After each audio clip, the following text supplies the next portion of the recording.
Estamos terminando ya el libro de Reyes. Ya vamos por Segunda de Reyes.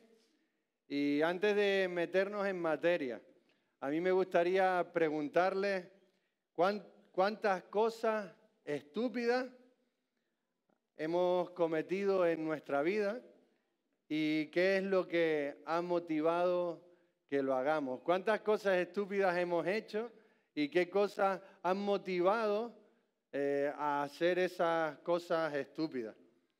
Les cuento algo de mí. Cuando era adolescente tenía cierto temor de ser rechazado por los colegas del barrio y quería hacerme un hueco entre ellos y tener algo de fama, que no se metieran conmigo, y eso me llevó a cometer verdaderas estupideces.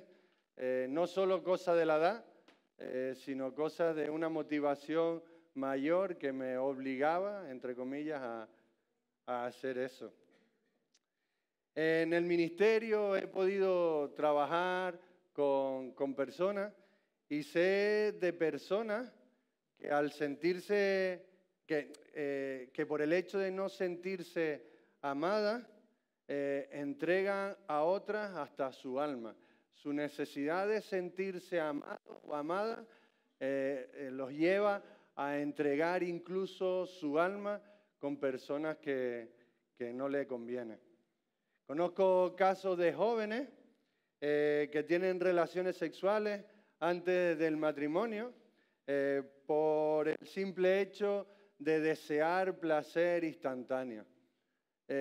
Conozco personas que se infligen daño a sí mismas para sentir algo de placer en medio de toda una adversidad y poder huir de todos los problemas que tiene. También he escuchado de personas que por no querer sentirse rechazadas entran en el mundo oscuro de las drogas y eso acaba con sus vidas. Y otras que por el deseo de saber más de la vida de otros, la vida ajena, se ven envueltos en una serie de chismes y de historias que no edifican ni su alma ni su mente. Y podría seguir enumerando una cantidad de cosas estúpidas que cometemos cuando algo nos motiva. Y por eso quiero preguntarte, ¿qué ha sido aquello que te ha llevado a cometer verdaderas estupideces? No tienes que responderme, no es un momento para abrir tu corazón aquí y confesar, pero sí que reflexiones. Tampoco quiero decir que todas las estupideces que cometemos son producto de una especie de idolatría. A veces hago estupideces porque le toca a Chufo salir, pero no porque esté adorando algo necesariamente, ¿no? Pero como te digo, quiero que reflexiones unos momentos, unos segundos. ¿Qué es aquello que me ha llevado a cometer verdaderas estupideces? Y cada acto que hacemos está motivado por una intención interna y profunda. Realmente este tema lo hemos tocado a lo largo del libro de Reyes. Tanto la obediencia como la desobediencia, como la idolatría, son temas que resaltan mucho en este libro. Así que te pregunto, ¿hasta cuándo? ¿Hasta cuándo volveremos a la idolatría? El texto que vamos a leer hoy habla de un personaje harto e interesante. Su nombre es Manasés. Y vamos a leerlo. Permiso. Dice el texto: Manasés tenía 12 años cuando ascendió al trono y reinó en Jerusalén 55 años. Su madre era Hepsiba. Manasés, ¿qué hizo? ¿Qué dice el texto? Lo que ofende al Señor. Pues practicaba ¿el qué? Las repugnantes ceremonias de las naciones que el Señor había expulsado delante de los israelitas. Reconstruyó los altares paganos que ¿quién dice? Su padre Ezequías, ¿qué había hecho? Había destruido. Además, erigió otros altares en honor de Baal e hizo una imagen a la diosa Asera. Como lo había hecho, ¿quién? ¿Se acuerdan? ¿Se acuerdan de estos nombres, verdad? Hemos hablado de Acab, hemos hablado de Ezequías. Muy bien. Acab, que era rey de Israel. ¿Se postró ante qué? Ante todos incluye, la palabra todos incluye absolutamente todo, no excluye nada. Entonces, todos los astros del cielo y los adoró.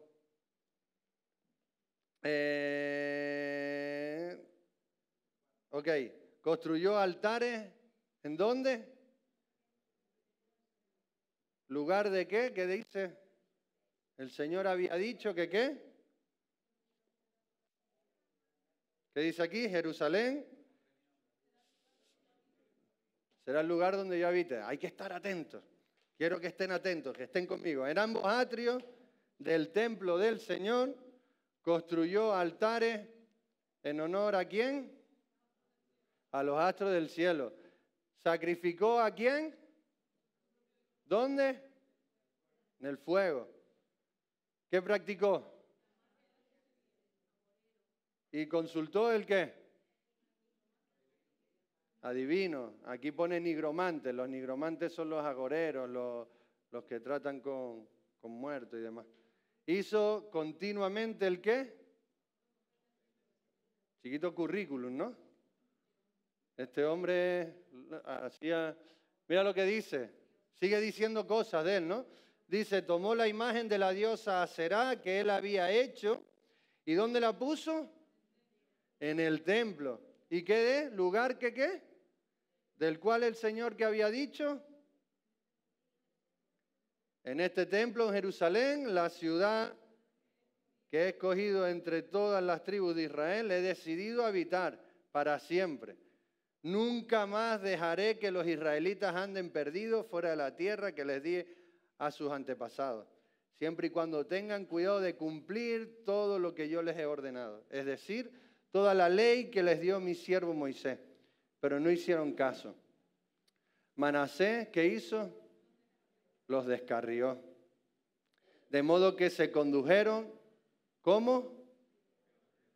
Peor que las naciones que el Señor destruyó delante de ellos. Interesante.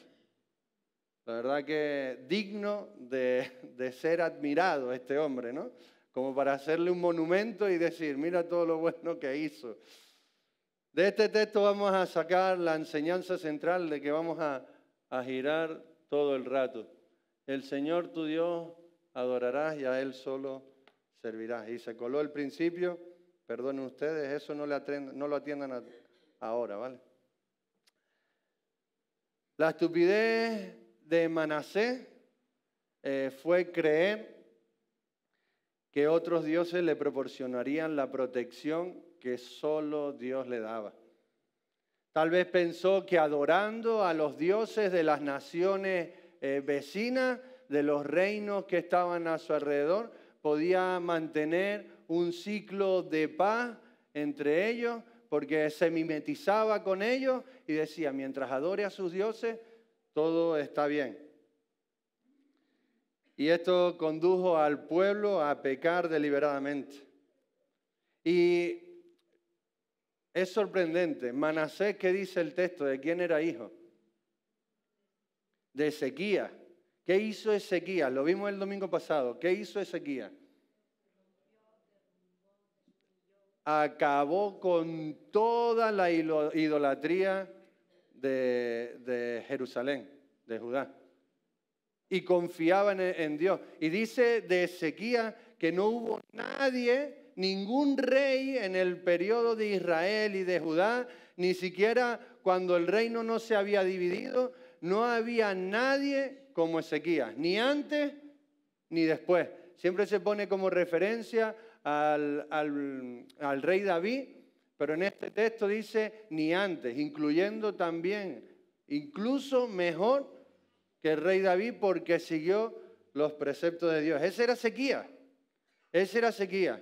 Tuvo problemas con Asiria y Asiria se rió del Dios de Judá, diciendo, ¿quién es ese Dios que yo no pueda terminar, para que impida que yo acabe y extermine a este pueblo? Y Dios mostró su poder, acabó con casi 200.000 soldados, y otro que dice que levantaron el campamento y se fueron. Todavía se ve que había más gente. Así que ese hizo Ezequías. Y siendo Ezequías su padre, llega Manasés, muere Ezequías, asciende al poder Manasés con tan solo 12 años. Y de verdad que sorprende mucho. Dice que él fue rey durante 50 y ¿cuántos años dice? 55 años. Fue rey durante 55 años. ¿Sabes qué es eso? Fue el rey que más duró en su reinado. 55 años. Fue el rey que más duró. ¿Y sabes cuántos versículos se le dedica en Segunda de Reyes a Manasés? 18. Punto. No les resulta sorprendente. No se habla nada de la relación con otras naciones. No se habla nada de sus riquezas. No se habla nada del periodo de paz. No se habla nada absolutamente de eso. Destacan un currículum impresionante y dice, mira, este es Manasés. Ya está, se acabó. No vamos a darle más protagonismo, seguimos otra cosa. 55 años para hablar 18 versículos nada más. Normalmente, en las descripciones que hemos estado viendo de los diferentes reyes que hay, se hace una breve descripción, Ezequías. Si vemos Ezequías en el último... En el capítulo 19, 18, bueno, habla de Ezequías, hizo lo que agrada al Señor, pues en todo siguió el ejemplo de su antepasado David, quitó los altares paganos, destrozó de piedra, y hace una breve descripción de lo que hizo ese rey, y luego, acto seguido, desglosa poquito a poco todo lo que resumió en un principio, y cuenta hazañas de los reyes, como vimos el domingo pasado de Ezequías, que vino un pueblo, un imperio, lo asedió y demás. Incluso el rey Acab, uno de los peores reyes que existió en Israel, en el reino del norte, incluso a Acab se le dedica varios capítulos. Y se enfrenta con Elías, luego se enfrenta con Eliseo, habla de la mujer de Jezabel y habla de un montón de cosas. Pero Manasés, 18 versículos. Fuera.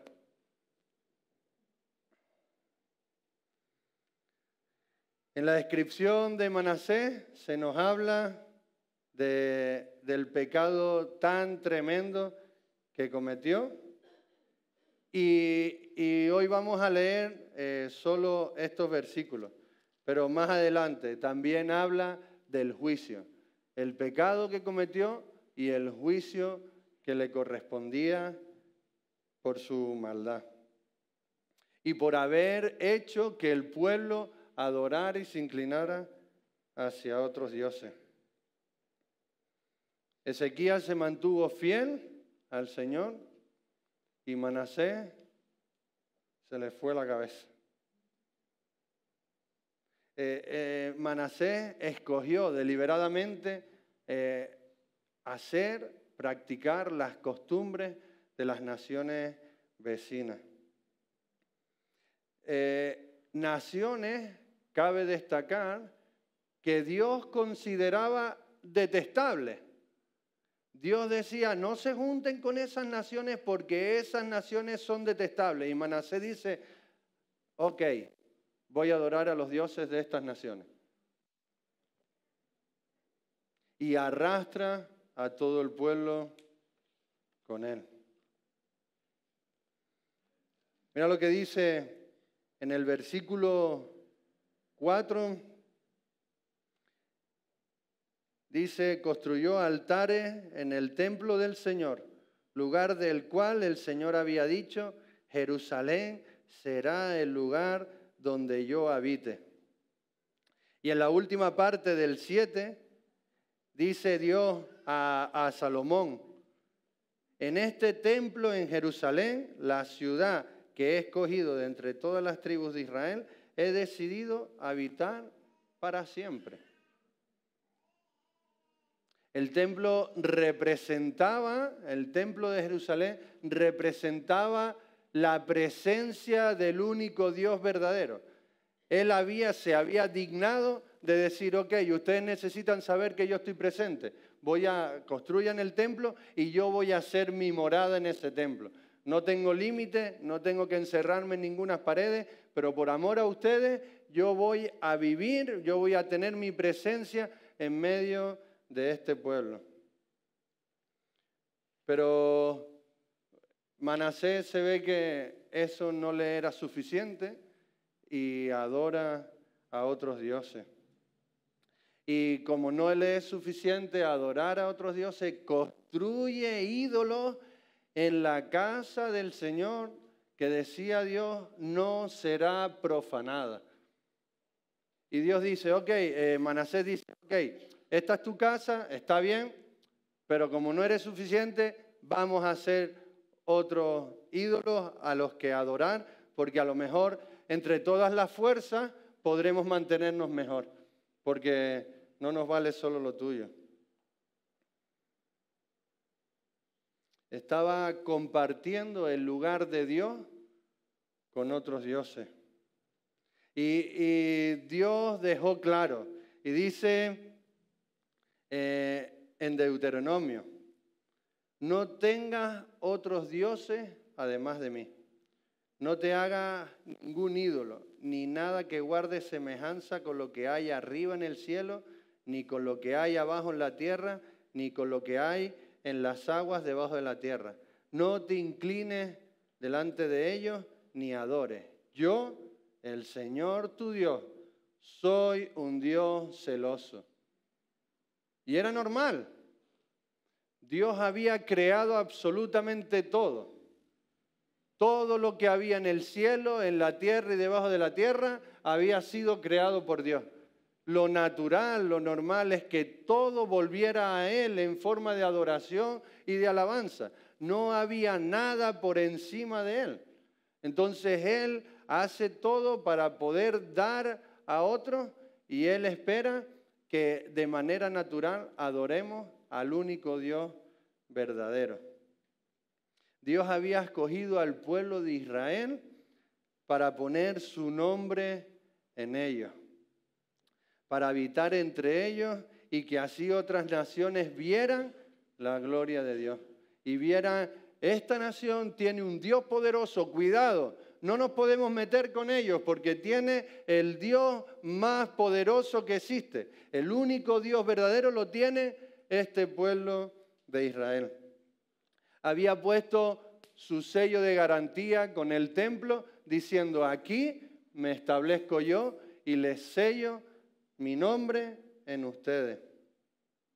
El sello de garantía que tienen todos los productos, ¿no? Cuando vas a comprar un producto te recomienda que veas el sello de garantía, que está bien, está hábil, puedes consumirlo, no hay ningún problema. Pues Dios había dicho, soy el único. ¡Pum! Pongo mi templo, habito entre ustedes. Obedézcame y ríndame adoración porque es lo natural. Ese era el propósito de Dios, mostrar su gloria a otras naciones. Su nombre estaba entre ellos y el templo, como digo, era el lugar visible de esto. Pero Manasés no lo tuvo en cuenta y extraemos el primer principio que aparece ahí. Al Señor tu Dios adorarás, pues solo Él ha sellado tu corazón. Para Manasés no era suficiente la presencia de Dios. Necesitaba tener más dioses, incluso compartir el lugar de Dios mismo. Y como digo, pudo ser para establecer la paz con otras naciones y ganarse el favor de la misma, o tal vez hubiera sido también por desconfianza de que Dios les protegiera. Mi padre confiaba absolutamente en el único Dios verdadero, pero a mi padre no le fue tan bien. A mi padre, claro, porque mi padre rompió todo lo que estaba en el lugar. Entonces, yo creo que por eso le fue mal. Entonces vamos a construir lo que mi padre había destruido para que así las cosas nos fueran un poquito mejor. Y Dios así nos protege con las fuerzas de otros. Sin embargo, había visto lo que Dios hizo con el pueblo, con el imperio de Asiria y cómo Dios había liberado a su padre Ezequías. Y no puedo dejar de preguntarme, ¿cuántas veces nosotros compartimos lugar con Dios mismo? Si hemos aceptado a Cristo y hemos decidido que Él sea el dueño de nuestra vida, inmediatamente Él pone el sello de garantía y dice, tú eres mío, tú eres valioso, tú eres santo, tú eres escogido, pueblo admirable, real sacerdocio, nación santa. Todo eso somos cuando aceptamos a Jesús en nuestra vida. Le pertenecemos. Éramos esclavos del pecado y Él nos rescata y se hace nuestro dueño. No para oprimirnos, sino para darnos libertad, para darnos vida y vida en abundancia. Pero ¿cuántas veces comparto el lugar de Dios con otros dioses? Con otros dioses en mi corazón. Intentamos depositar nuestra confianza en aquellas cosas que creemos que nos dan felicidad y pensamos, sí, yo sé que Dios puede hacer todo. Él es poderoso para cambiar esta situación. Pero, ¿y si yo hablo con esta persona y le digo a la cara, mira, botija verde, me tienes hasta la coronilla? Yo sé que Dios es capaz de resolver cualquier situación, pero yo tengo que hacer algo. ¿Hasta cuánto tengo que aguantar? ¿Que me hundan en la miseria? Yo sé que Dios es poderoso y humilde, pero ¿y si yo?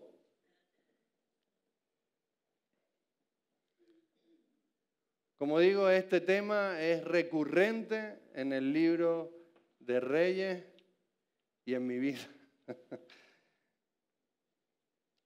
Y si hacemos un ejercicio de reflexión, estarán de acuerdo conmigo que en mayor o en menor medida, muchos de los que estamos aquí también estamos luchando con esto.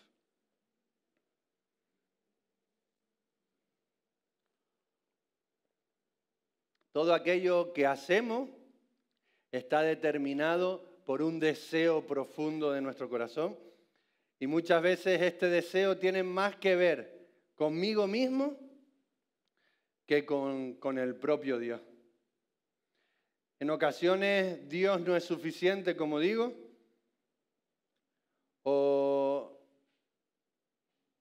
me creo una imagen de Dios que se amolda a lo que me gustaría a mí que fuera. No sé si me explico. Dios no es suficiente. Por un lado puedes pensar, Dios no es suficiente, y por otro lado nos creamos una imagen de Dios que se amolda a nuestros parámetros. Dios es amor. Dios es misericordioso, me decía una estudiante en esta semana. Pero si Dios es amor, Dios es misericordioso y Dios perdona, ¿por qué va a castigar a otro? ¿Por qué va a emitir juicio? Claro, nos hacemos un Dios que se amolda a lo que yo quiero. Yo quiero un Dios, ¿cómo quiero un Dios? Que sea bueno, amable, cariñoso, que me diga todo el rato qué bien lo hace. ¿Ves? Ese es Dios. Así, este es Dios. Y olvidamos todas las demás cosas que Dios es. Mira lo que dice un libro que se lo recomiendo a todos y que está dando duro en mi corazón. Dice, debemos ser cuidadosos de adorar a Dios como Él se ha presentado en las Escrituras. Él claramente se ha presentado como el único Dios verdadero, infinitamente perfecto y puro, invisible, inmenso, eterno, incomprensible, todopoderoso, sabio, santo, libre, obrando todo de acuerdo a su voluntad y para su gloria. Él es amoroso, clemente, misericordioso, paciente, abundante en bondad y verdad. Él perdona la iniquidad y recompensa a aquellos que diligentemente lo buscan. Es justo en todo su juicio, odia todo pecado y por ningún motivo salvará al culpable. Si adoramos a un Dios que es cualquier cosa menos esto, no estamos adorando al Dios de la Biblia. Estamos adorando a un Dios de nuestro corazón.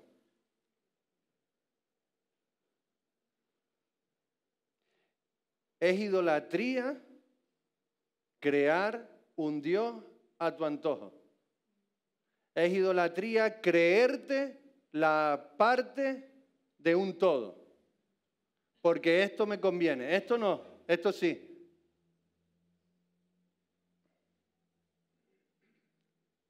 Y es fácil ver cómo Manasés compartió el lugar reservado a Dios, porque lo podemos leer y nos lo dice la historia, y además estableció altares y dioses visibles en el templo, pero ¿y nosotros? Nosotros no aparecemos en esta historia.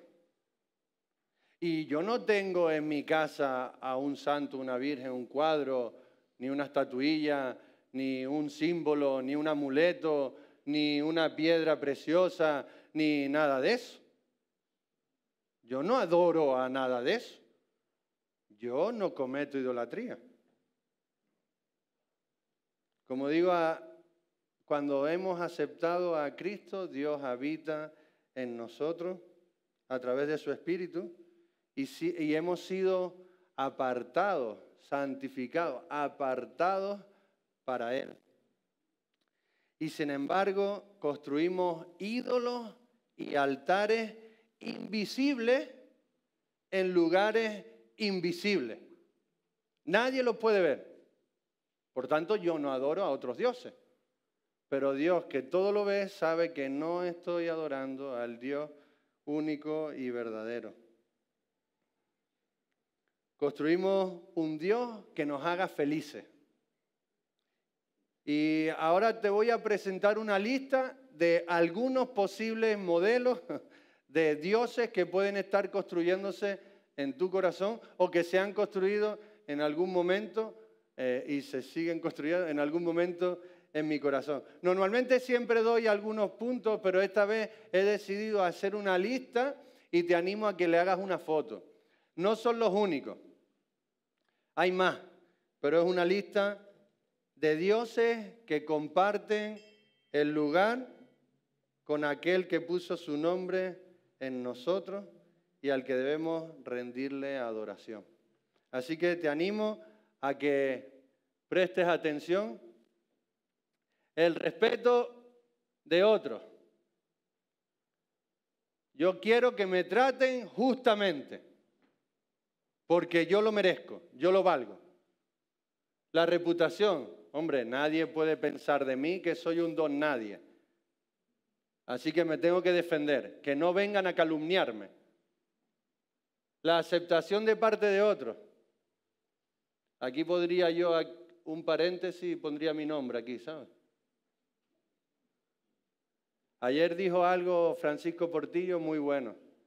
Decía que a veces cuando servimos no tenemos que servir a lo que otros creen que necesitan o que quieren, sino lo que necesitan. Tenemos que servirles a aquellas personas que realmente, no lo que quieran, sino lo que necesiten. No sé si me explico. Pero a veces cuando queremos agradar a otros, hacemos todo lo que otros quieren y nos olvidamos de lo que Dios me está pidiendo. El reconocimiento por haber logrado metas. Mira, he llegado a acabar una carrera, tengo un título, soy doctor, soy maestro, soy anciano, soy... El control sobre mi ambiente, control sobre mi horario, control sobre otro. Todos tienen que acoplarse a lo que yo digo. Todos tienen que llegar a la hora que yo digo. Y todo tiene que ser como yo quiero. La necesidad de que todo esté en su sitio. No pongas ese vaso ahí. Ese vaso va a la derecha. Pero es un palmo nada más. No, el lugar es este. La necesidad de que todo esté en su sitio. Eso, la condición física de mi cuerpo. No hace falta explicarlo, ¿no? La necesidad de descanso, recreación, relajarte, entretenimiento. Y me he dado cuenta que muchas veces estoy mejor fuera de casa que en casa. Y digo, uy, cuando sale de casa hace, oh, por fin sin niños, relax. Y digo, ¿en serio? Señor. En fin, la obsesión con la sensualidad, pensamientos impuros, deseos inmorales, la necesidad de tener la razón, porque la tengo, ¿no? No me discutan. La obsesión con dinero y posesiones. Es que no tengo para llegar a fin de mes. Sí tengo, pero necesito un Audi o un Porsche y una casa de 200 metros cuadrados más, porque no me vale lo que tengo. La necesidad de tener paz y tranquilidad. El poder sobre otro. Yo soy tu jefe, así que obedéceme. Disfrutar de buena salud, la seguridad contra la calamidad, la obsesión con la belleza externa. Esto me pasa a mí, ¿eh? No. La necesidad de estar informado. Oye, cuéntame, ¿qué le pasó a Luis? Lo vi mal, ¿eh? ¿Tú sabes algo de Luis? Oye, Luis, no, cuéntame un poquito, vamos a orar por él. Dime. No, no te puedo contar, en serio, pero yo quiero orar por él. Necesitamos estar informados no de la vida de Luis, sino de la vida del vecindario. Mi capacidad de resolver o de vivir independientemente. Yo solo puedo. Yo lo puedo hacer todo solo. Yo con mi fuerza puedo ir para donde sea.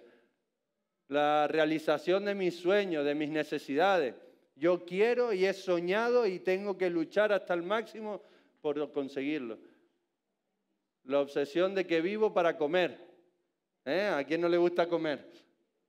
La necesidad de buscar la aprobación de otros, eso estaba aquí, más o menos. La obsesión con que las cosas salgan de manera perfecta. Tener una familia honrada, que a mi hijo no le digan. Y que ni se les ocurra que en el colegio, como me traigan un mal rollo, o vivir sin complicaciones ni rollo. Y la lista se puede hacer tremendamente innumerable. Que me amen, que me quieran. Y muchas de estas cosas no son malas en sí mismas, están bien. Pero si comparten el lugar de Dios y dejan aparte a Dios por hacer esto, entonces estaríamos cometiendo idolatría. Porque estamos pretendiendo que estas cosas nos aporten la felicidad que necesito para estar bien. Me aparto para que sigan haciendo fotos. Mira el versículo 6 del texto. Dice, sacrificó en el fuego a su propio hijo. Practicó la magia y la hechicería y consultó a nigromantes y a espiritistas. Hizo continuamente lo que ofende al Señor, provocando así su ira. Manasés se vio obligado a servir a los dioses que estaba adorando. Y si esa costumbre era para ese dios, sacrificar a los hijos en el fuego para aplacar la ira del dios Moloch, pues a él tengo que sacrificarle a mi hijo. Y se vio obligado para ser protegido o para ser feliz. Y extraemos el siguiente principio. Al Señor tu Dios adorarás. De no ser así, servirás a otros dioses. Y te vas a ver esclavo de otros dioses. Es escandaloso todo lo que hizo Manasés. Y dice que no solo siguió los pasos de Acab, que fue uno de los peores reyes, sino que además introdujo el culto al ejército de las estrellas. Yo creo que no le quedó nada en el tintero. Se le dio rienda suelta a toda su pasión y deseo y dice, ¿qué más puedo hacer? Pues adorar a lo que tengo que adorar. La práctica de adorar astros y creyendo que influyen o determinan en el futuro, en el acontecer del mundo, era una práctica común en Siria, en Palestina y en Mesopotamia. Y eso, tan ancestral, sigue siendo hoy en día algo muy común. Manasés había desplazado al Dios creador de todo para adorar aquello que había sido creado. La luna, el sol, las estrellas. Todo eso era creación de Dios y prefirió adorar a lo creado antes que al Creador. Como digo, la idolatría es peligrosa porque es una adoración equivocada que nos lleva irremediablemente, nos lleva a la esclavitud. Y los dioses, estos que hemos visto, dicen, dame más. ¿Y sabes cuándo paran? Nunca.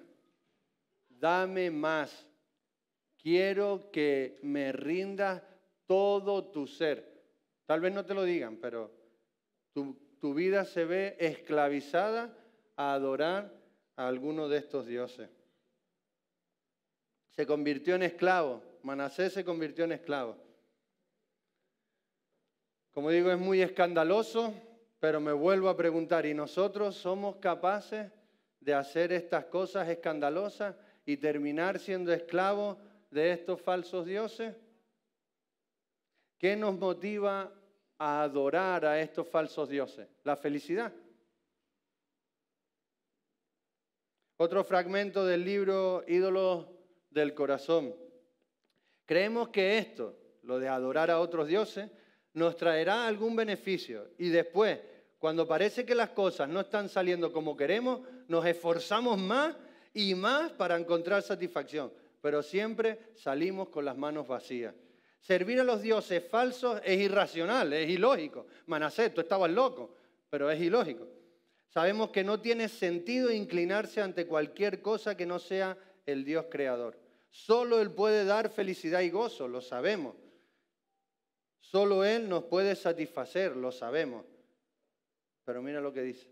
Pero odiamos entregar a nuestros pequeños dioses. Ay, es que si yo renuncio a lo que otros quieren, y si renuncio a estar informado.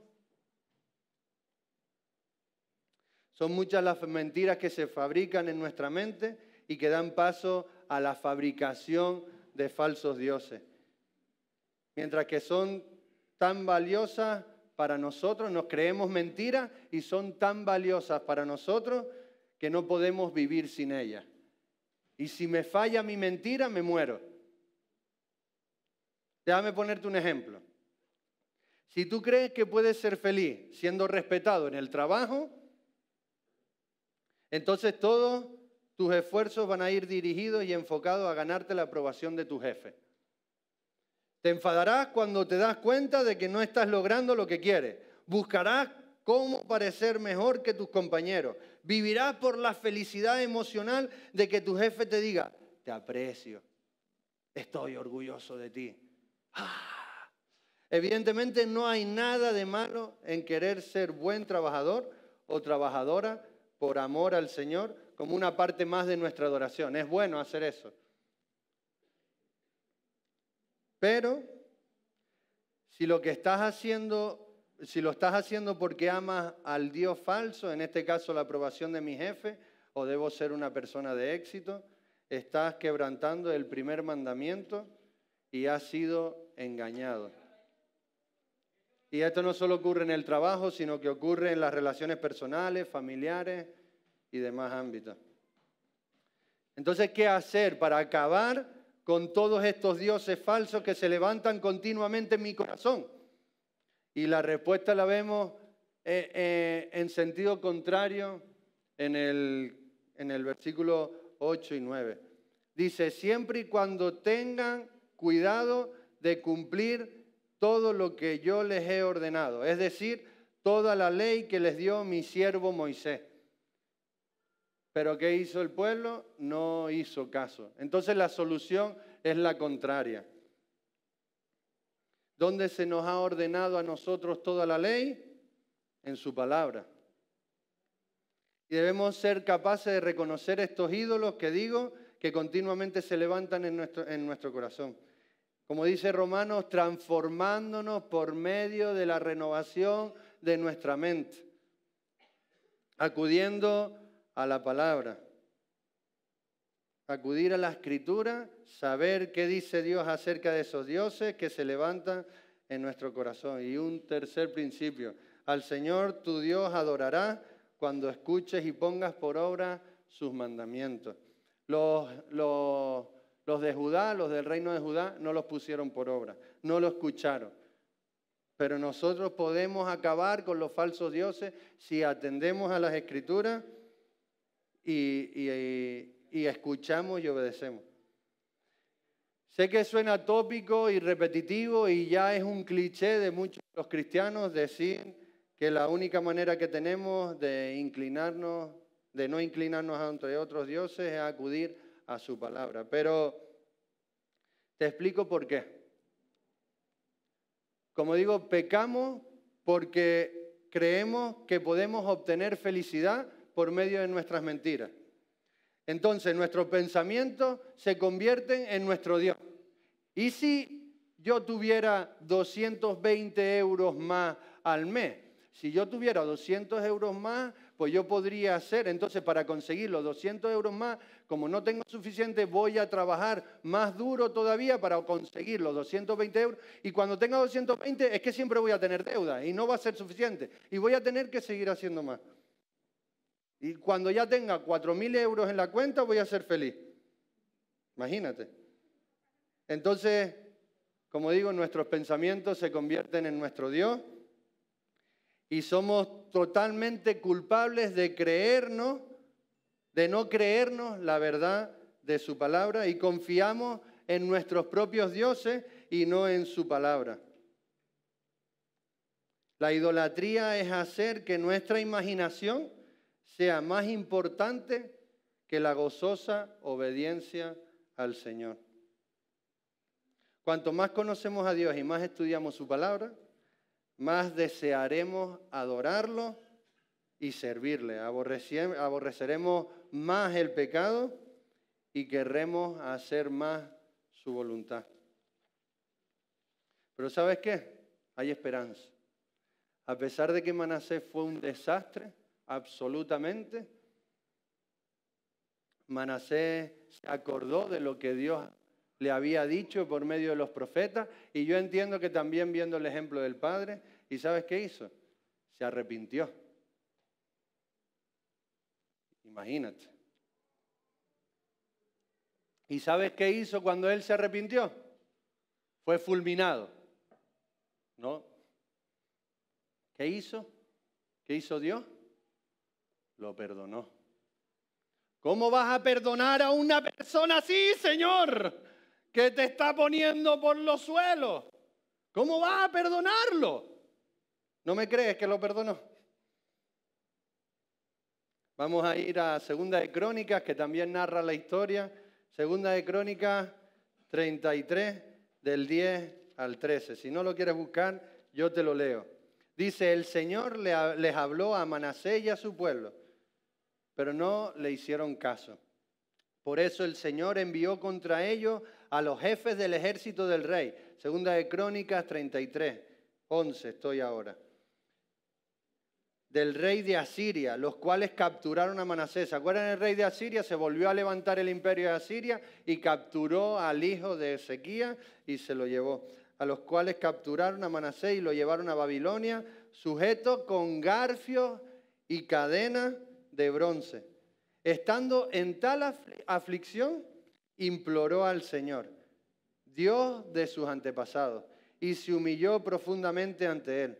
Oró al Señor y él escuchó su súplica y le permitió regresar a Jerusalén y volver a reinar. Así Manasés reconoció que solo el Señor es Dios. Resulta casi imposible que Dios haya perdonado a una piltrafa como Manasés, a un desgraciado idólatra como Manasés, pero así lo hizo. Manasés escuchó a Dios y se arrepintió. Y es necesario que si tú hoy estás luchando con algún Dios en tu corazón, recuerdes la lista esta, te arrepientas y acudas a Él humillado y decidido a cambiar. Manasés no siguió con sus prácticas. Manasés acabó con lo que había hecho, sin embargo las consecuencias siguieron, pero él decidió adorar al único Dios verdadero. Y hacerlo continuamente, porque es un proceso que no terminará en la vida. Pero queremos vivir en la libertad de Cristo, que Cristo nos da, y por eso debemos creer que en Él habita la plenitud de la deidad. ¿Se acuerdan de eso? Hay una canción, la plenitud de la deidad habita en Jesús. Todo Dios mismo habita en Jesús. Jesús nos dijo, estaré contigo todos los días hasta el fin del mundo. Yo les voy a dar, mi propia presencia va a estar con ustedes en forma del Espíritu Santo. Yo voy a estar con ustedes. Nosotros tenemos el Espíritu Santo, los que hemos creído en Dios, tenemos a Dios habitando con nosotros y debemos creer que si toda la plenitud de la deidad, absolutamente todo Dios mismo, habita en Jesús y Jesús habita en mí a través del Espíritu Santo, ¿sabes qué? Lo tengo absolutamente todo. No me falta absolutamente nada. La plenitud de la deidad habita en Jesús y Jesús a través del Espíritu Santo habita en mí. Todo lo que es Dios reside en mi vida ahora. Así que Él es suficiente. No necesita más. Sé que puede parecer tópico y frío, pero si creemos que Él es poderoso, porque te vas a creer que vas a ser más feliz al obedecerle. Nuestra felicidad o identidad no depende de lo que nosotros queremos o deseamos, sino que reside en Él. Cristo puede perdonarte. Tengas a Cristo en tu vida o no. Si estás sin Dios, déjame decirte, estás adorando a falsos dioses.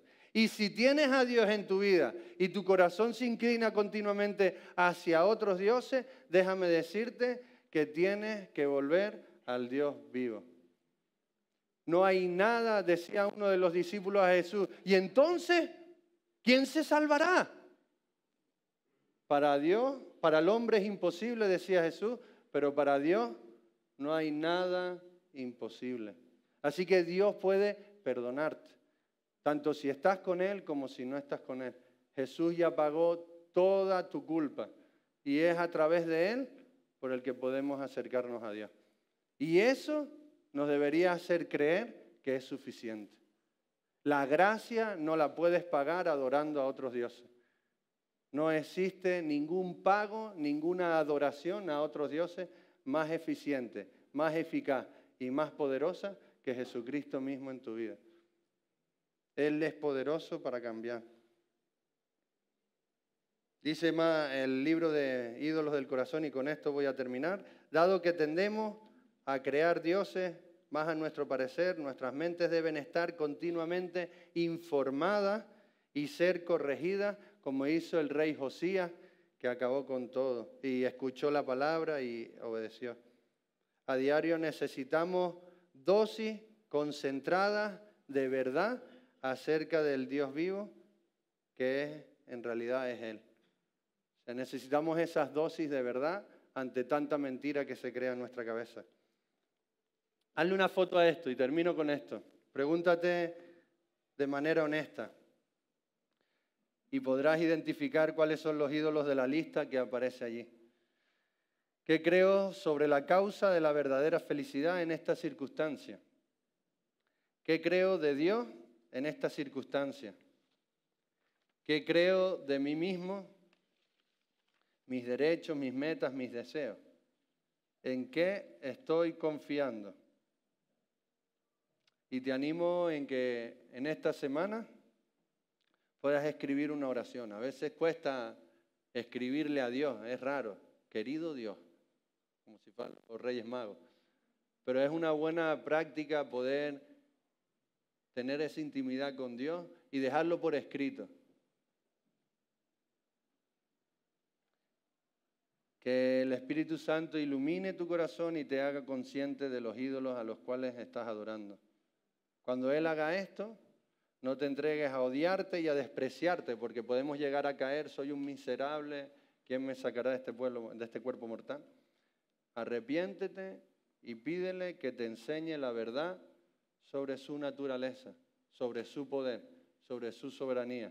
Suplícale que te dé un corazón que lo ame y adore solo a Él.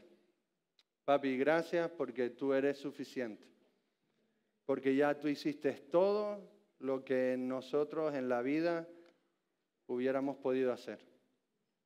Gracias por ofrecernos y extendernos tu perdón. Gracias por el ejemplo de Manasés, porque incluso eres capaz de perdonar a un hombre tan desastroso como él, y eres capaz de perdonar a un hombre tan desastroso como yo, Señor. Gracias por tu obra, por tu misericordia, por tu perdón.